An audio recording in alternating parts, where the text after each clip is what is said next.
দর্শক, মহান মুক্তিযুদ্ধে বীর শহীদদের প্রতি শ্রদ্ধা জানাতে জাতীয় স্মৃতিসৌধে পৌঁছেছেন বিএনপির ভারপ্রাপ্ত চেয়ারম্যান তারেক রহমান।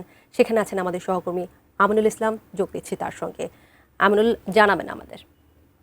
রয়েছেন সেই স্মৃতিসৌধের গেটের দুপাশে যে মানুষ যারা রয়েছেন তারা তাদেরকে অভিবাদন জানাচ্ছেন। কিছুক্ষণ আগে আজকে 10টার কিছু পরে 10টা কিছু পরে 5-10 সময় তিনি স্মৃতিসৌধের ভেতরে প্রবেশ করেন। স্মৃতিসৌধের ভেতরে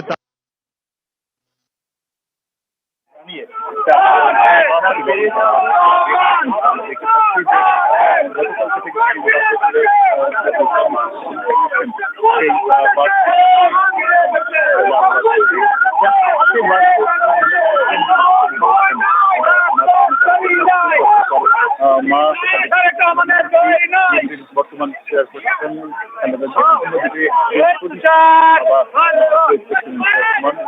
ছবি সম্পর্কিত লাল বাস করেছেন সেখানে যে স্লোগানটি বহন করা হয় যে সবার আগে Bangladesh. Monalisa heavy flow 15 piece প্যাকেটের সাথে 8 পিসের একটি প্যাকেট একদম ফ্রি।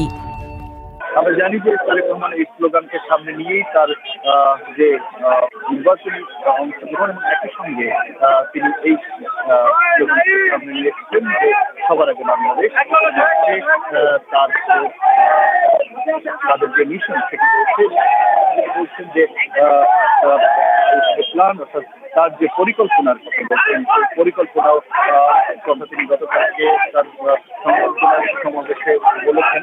সেই সমাবেশে তিনি যে পরিকল্পনার কথা বলেছেন সেই পরিকল্পনার অংশ তার এই স্লোগানের মধ্যে রয়েছে। তার মানে গাড়িবহর থেকে গুলশানের উদ্দেশ্যে রওনা করেছে। আমরা আজকে বিকেল 3টার কিছু আগে তিনি তার বাবার কবরের দীর্ঘদিন পর তিনি তার বাবার কবরের পাশে দাঁড়িয়েছিলেন। 26 বছর পর তার সেই কারণে তার সেই আমরা দেখেছি তিনি আবেগময় ছিলেন। তিনি তার কিছুটা সেখানে ছিলেন। তারপরে সেই কবর জিয়ারত করে তিনি স্মৃতিসৌধে আসার কথা, কিন্তু সেখান থেকে বের হতে আসতে বেশ বেগ পেতে হয়েছে, মানুষের ভিড় ছেলে তাকে আসতে হয়েছে। সেই কারণে বিকেল 5টার দিকে তিনি বের হয়ে রাত 10টায় তিনি এই স্মৃতিসৌধ এলাকায় পৌঁছাতে পেরেছেন। শেষ গাড়িবহর তাকে খুব আস্তে ধীরে চলতে হয়েছে, কিন্তু এখন নেতাকর্মীদের সবার ভালোবাসার জবাব দিয়ে তিনি সেই অভিবাদন গ্রহণ করেই শেষ করে তার গাড়ি বহর গুলশানের তার বাসার উদ্দেশ্যে রওনা করেছেন।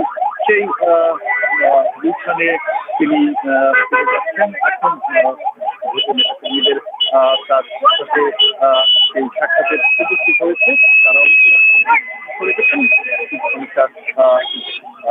এখন গাড়ি ভরে বেশি জোরে তারা ফিরে যাচ্ছেন। সময়ের মধ্যেই গুলশান হয়তো ফিরতে পারবেন। গতকাল থেকে আজকে পর্যন্ত মানুষের এই উৎসাহ আমরা দেখেছি, তারা তাদেরকে দেখার জন্য দেখেছি তাদের সেই চেষ্টা ছিল, কারণ অনেকদিন পরে তাকে তারা দেখতে পাচ্ছেন। একটি প্রজন্ম যারা তাকে দেখার সুযোগ হয়নি, কিন্তু বিএনপির রাজনীতির সঙ্গে যুক্ত হয়েছেন। বিএনপির রাজনীতিতে যারা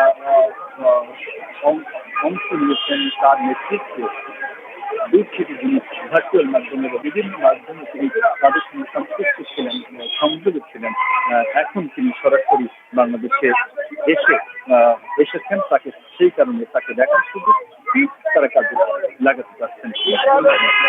দেখেছি রাস্তায় অসংখ্য মানুষ যারা তার জন্য অপেক্ষারত এবং তাদের সেই বাকি উচ্ছ্বাস প্রকাশ পাচ্ছে।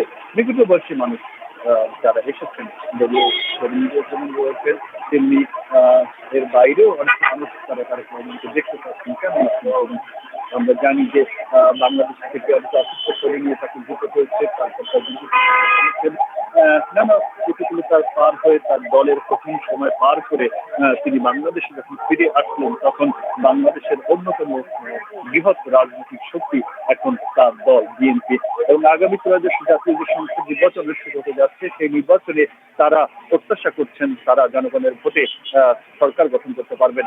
সেই প্রচেষ্টার তাদের রয়েছে এবং তার সেটিকে সফল করার জন্যই তাদের দলের ভারপ্রাপ্ত চেয়ারম্যান তিনি বাংলাদেশে এসে এই আগামী নির্বাচনে তিনি নেতৃত্ব দিচ্ছেন, এবং সেই কারণে তিনি স্বপ্নের কথা বলেছেন, তার পরিকল্পনার কথা বলেছেন।